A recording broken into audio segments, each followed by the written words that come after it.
Patuloy ang paghahatid ng serbisyong medikal ng Health Department para tugunan ang pangailangan ng mga apektadong residente ng pag-alboroto ng Bulkang Mayon. Yan ang ulat ni JM Olarte ng Radyo Pilipinas, Albay.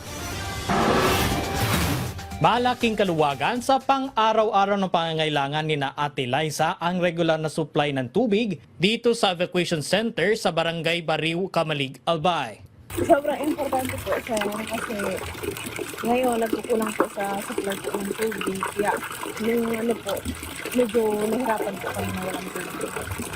Thank you so much po sa sinusupply mo pang maliit na tubig po.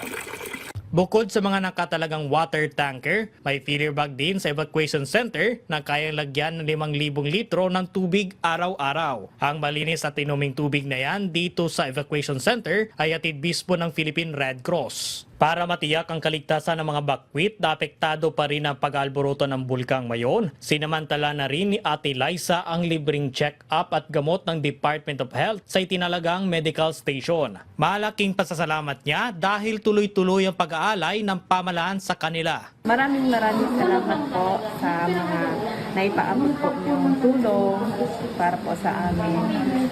Na lalo po nandito kami sa evacuation center po.